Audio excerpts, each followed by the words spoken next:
The strategist pattern. Now, before we think about how we're going to manage them and jump in, we really need to look at, well, what are their drivers and what are their needs? Because it's really important that we manage people's needs. That's going to lead us to a better quality result. So for a strategist pattern, they will all typically have their highest drive being their dominance drive. So we really need to keep that in mind. They love their independence and need it. They need control over their own activities. They need to understand the big picture. Where's the end goal? They're very goal orientated. So we need to keep that in mind when we're managing them. Now, they're typically around the midpoint on their extroversion drive. So they might come across as talkative at times, building those relationships. But ultimately, they do need a lot of recharge time by themselves to work on things. They're quite task orientated. They need variety. They actually love working on multiple things. They need to be able to work at quite a fast pace and to really be proactive. That's actually going to be their widest factor combination, is their proactivity drive. They love to initiate things, drive things forward, and really initiate that change. We then will typically see strategists with that higher formality drive. It won't be as high as their dominance, but it certainly will cross up into that higher side. They will want to make sure things are done to a high standard. They will want to make sure there's rules and structure in place for themselves and also others. So when we're managing a strategist pattern, we need to think about the fact that we need to basically set them goals, make sure they've got that freedom and independence, they know what's expected of them, and then you let them go. Your role as a manager is really to remove roadblocks. It's to support them building their level of expertise in something.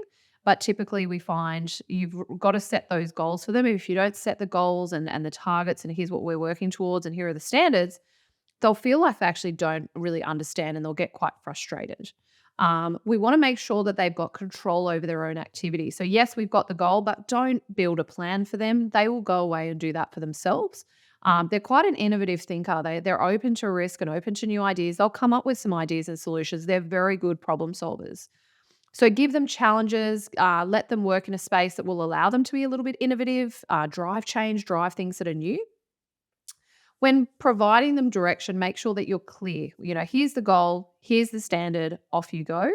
Now, when you're giving them feedback, it's really important you do that quite directly. They naturally have a more direct style. They will want that feedback quite quickly. They don't like office politics. They don't really want a part of that at all. So the best way is to give them quite direct feedback up front. Always be a little bit careful not to criticize them around the quality of their work, but they would prefer that more direct feedback. Make a quick adjustment. Great, thank you. Let's move on.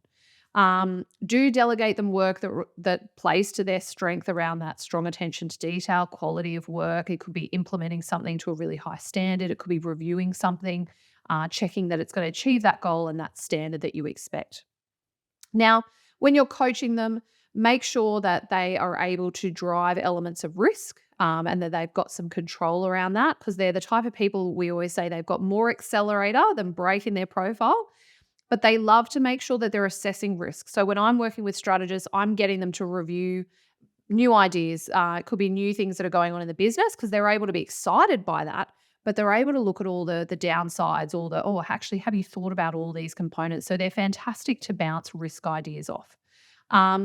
And always keep them focused on moving forward in their career. They're always going to want to set themselves new goals, and they're going to want to make sure that they're building their level of expertise and subject matter expertise.